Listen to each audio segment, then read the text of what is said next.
Hi, everyone. Welcome to Hofstra Music Social Media. My name is Kaylee Ten, and today I am joined by the wonderful Dr. Peter L. Boonshaft. Dr. Boonshaft, how are you? Thank you for being here. I'm well, Kaylee. Thank you so much for inviting me. Of course. So, for those of you who don't know, Dr. Boonshaft is an incredibly talented individual. Dedication to education, artistry is incredible. So, I just wanted you to have the chance to introduce yourself properly. Well, aren't you kind? I am so flattered with those words, and I appreciate it more than you know. I'm a very lucky person. I have found myself in wonderful situations where I've been availed the opportunity to work with phenomenal students, wonderful colleagues, great institutions, and phenomenal students and teachers on the outside and all over the world. So I am very lucky. I am lucky indeed. Amazing. Thank you. Today, we're mainly going to speak about your blog, Boonshafts Blog. I'm going to pull it up here quickly for everyone to see. By the way, I love the name. I was like, what a perfect name, Boonshafts Blog. It's so catchy. The site looks amazing. For anyone looking to look at it after this, I'm going to post the links in the description. Also, just Google Boonshafts Blog, comes right up. So my first question for you is, what prompted you to begin this blog, and when did you get started with it? Well, Kaylee, as you might know, I am a technological dinosaur. I only fairly recently switched from a flip phone a few years ago, and I don't do any social media. I don't have any of those platforms at all. I don't know anything about them. They scare me. Email is about as technologically advanced as I have gotten. So this was not something that I knew anything about, nor had any aspirations to do. But about 5 years ago, I was invited to become the director of education for KHS America, which is Jupiter Band Instruments and Mapec and Majestic and all these other wonderful brands. And when I started as director of education there, one of the things that the people I work with asked is if I would do a blog. And I said, first of all, I don't even really know what a blog is. And you all know that I don't do any social media. So, no, it's not interesting at all. It's not something I want to do at all. And they were very kind and said, well, okay, but I think we should revisit this. And it kept coming up as a constant conversation. And I started thinking, I don't know. And then I started hearing from teachers that they wanted me to do something like this. And I remember being at a state convention where I was speaking, and it was a session I was doing with lots of little bullet points of things to do, things you could try in a rehearsal. And somebody came up afterward and said, you should do this every day, and we should get one every day on some website. And I was like, no, no, thank you. And I mentioned it to someone, and they said, well, that's a blog. And I was like, oh. So anyway, I said to the folks at KHS that I would do this as an experiment and just try it and see if it worked. Well, within a few months, though I was kicking and screaming doing it and scared to death of it, mostly out of it, well, all out of ignorance, I did it. And within months, I fell in love with it.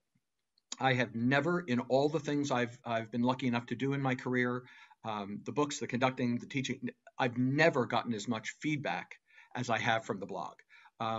It is virtually every week when the blog comes out, I get this little flurry of emails of teachers saying, thank you for this, or this meant the world to me, or let me share a story with you based on that. And I just fell in love with doing it. And the other aspect of it that just still amazes me every day is I send the blogs down to KHS, and they have an in-house person who then transforms it into the website because I don't do any of that. Oh, yeah. And this person always includes the most amazing photograph. There's a photograph that goes with each blog. And I'm telling you, I am blown away by them. I have no idea where they find them. I have no idea how they do this, but I am often brought to tears by these photos. I remember, I think it was a year or two ago, the blog was about memory.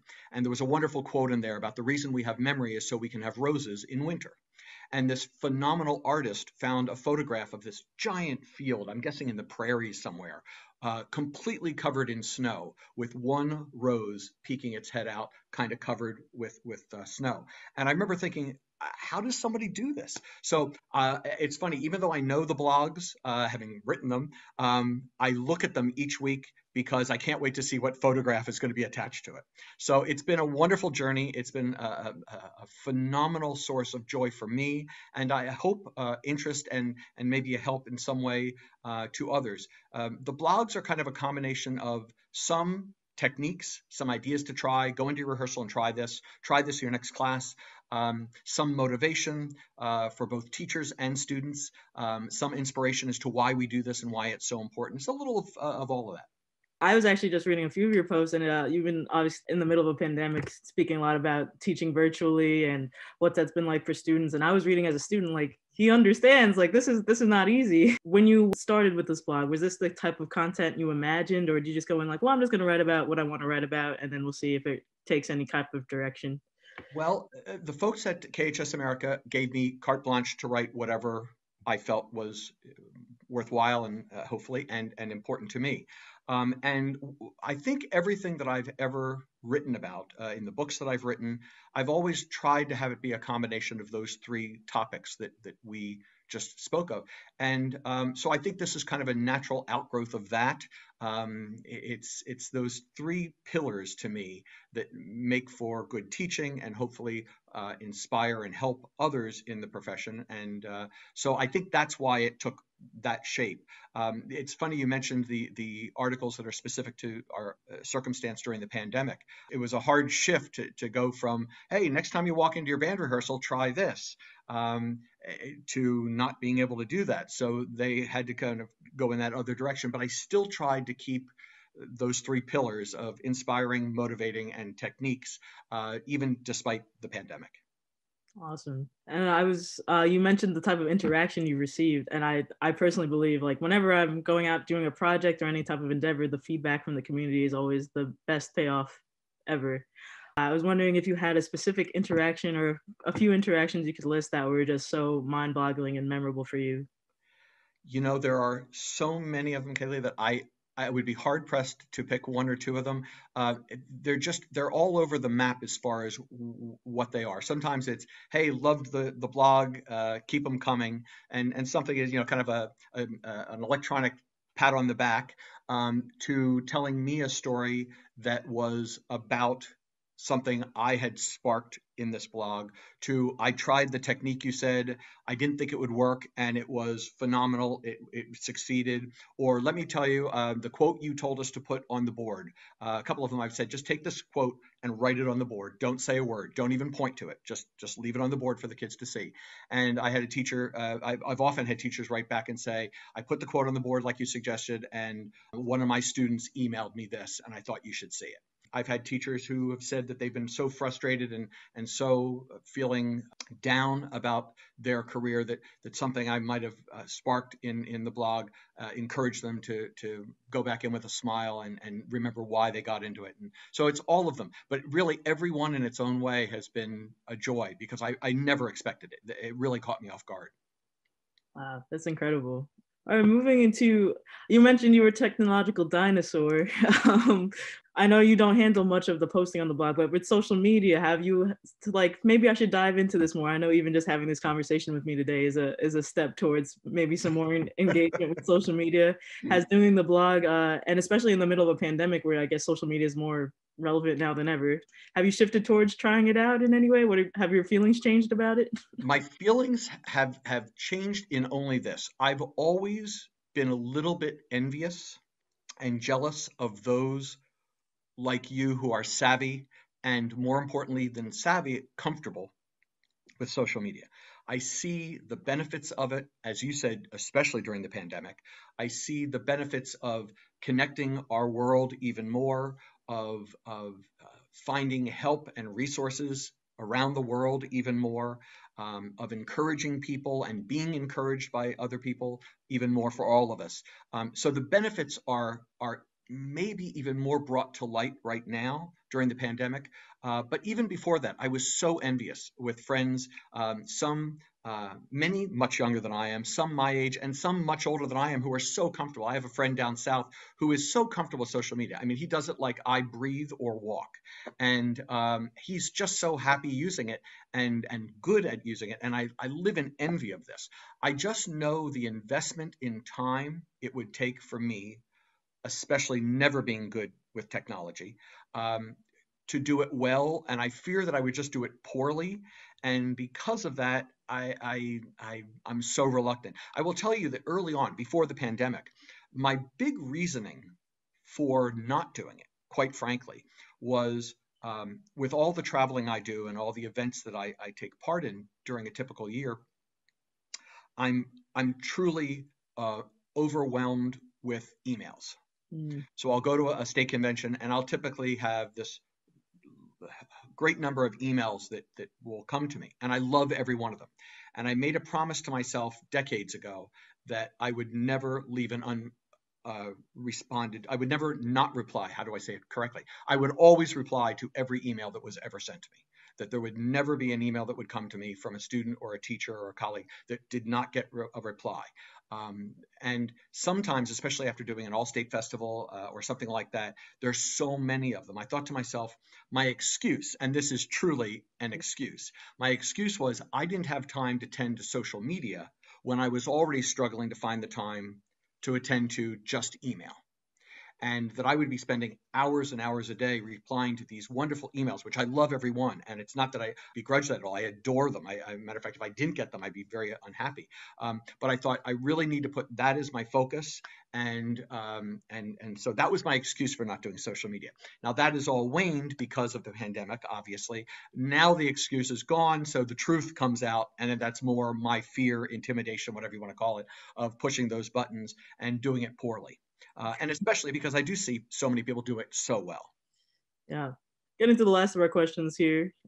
Is there any specific advice you'd like to give students and fellow faculty at this time? I know you drop a lot of knowledge on your blog, but anything at this time in particular you'd like to leave us with? I would say stay hopeful, stay optimistic for all of us, whether they be teachers, students, family members, to remember why music is so important.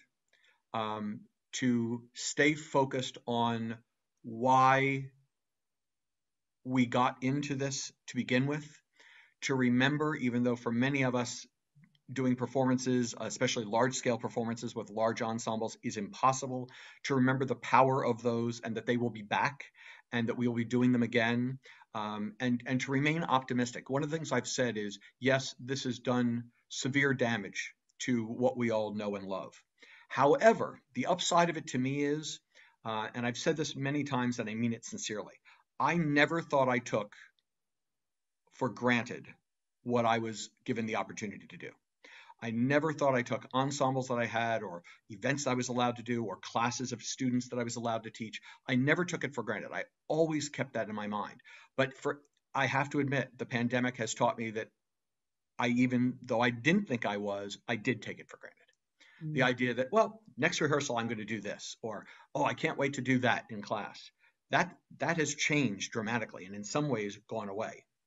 So my feeling is that even for people who didn't think we took it for granted, I think getting back to what we know and love and took for granted, we're going to come back with a vengeance. It's going to be a fire of excitement and energy and drive and prosperity, so to speak, in education and in music and in ensembles, the likes of which we've never seen.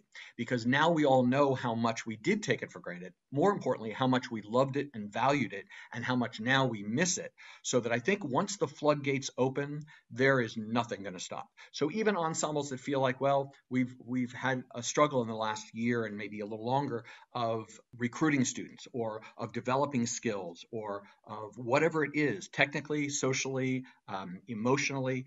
Yes, we have had those struggles, but once the floodgates open, I don't think anything's going to stop us. I think students are going to be even more engaged and more energized to get better and to continue and to love what they did. Teachers are going to be even more on fire with their passion for teaching because the fact that we had to struggle so hard. So I think there's a definite silver lining, to me, an enormous one in the horror that we've all had to live through. And at this point, I think we just have to keep focused on that optimism and on the power of what we do. That's amazing. I only agree. I only agree with what you said. I know I'm itching to play again in person with people. I know my fellow peers are. Yep. I've only heard nothing but I can't wait to get back. Right. Even the simplicity of, oh, you want to see a concert this weekend? Like, exactly. Yeah, things we again took for granted or thought we could just have anytime we wanted. Yep. Thank you so much for sharing. One last question. We're going to make it a regular here at Hofstra. We like to ask a lot of our faculty. Do you have a favorite Hofstra moment, a memory? It could be anything from a rehearsal to a performance, anything. Wow, that question is impossible to answer for an old guy like me. I've been at Hofstra for 31 years. Incredible. In 31 years, there are so many wonderful memories. It could fill 10 books. Some of my favorite memories: performing for President Clinton, performing for former President Bush Sr., performing for former Prime Minister Margaret Thatcher. They are certainly enormous memories, but having for many years, while I was director of bands, we commissioned a new work for band at least once a year. And many of those composers gave us the honor of coming and spending time with the ensemble and in rehearsals, and in many cases coming to the concert. And it was a litany of people from Václav Nelibel to Rossano Galante and Philip Spark, and you name the composer in the band world, and they were here, and they all brought great joy and passion. I think one of my favorite moments was after Satoshi Agasawa was here, when we premiered Pompeii. He said, could we do some kind of a party with the students after rehearsal? So after the first night's rehearsal, we brought in pizza, and I told the students, pack up your instruments and let's just spend some time. And he just wanted to hang out with the students. And he sat there eating pizza and walking around talking to all the students. And it's truly, I remember sitting back and thinking, this is what it's all about. That's certainly one of those memories that I will take with me. There are just so many powerful ones, but I think back to all the students that I've had the honor of teaching. I think back to the wonderful performances and wonderful opportunities that I've had with all of them, and that they gave me the honor of letting me be their teacher and conductor. It's almost, well, it is overwhelming to me when I add that up over 31 years. I will miss it profoundly, but I think it's given me certainly a lifetime of opportunities to think back with phenomenal memories. Yes, and you've touched so many lives. I hear nothing but great things. Thank you so much, Dr. Boonshaft, for talking with me today, for talking with everyone, for your advice, for your wisdom. And again, I'm going to make sure your blog, the link is in our bio and our description, and everyone, please go check it out. Thank you so much again for speaking with me today. I know you're very busy. So thank you. It was a joy. I appreciate it more than you know. Thank you again for watching, and thanks to Dr. Boonshaft for speaking with me. Once again, this is Boonshafts Blog. Posts come out once a week during the school year, and it is a completely free resource for you to read at your leisure. Be sure to check it out for tips, inspiration, and much more. Also, if you've not done so already, be sure to subscribe to Hofstra Music and check out our other social platforms such as Instagram, Twitter, Facebook, and TikTok. Thank you again, and I'll see you soon. Bye.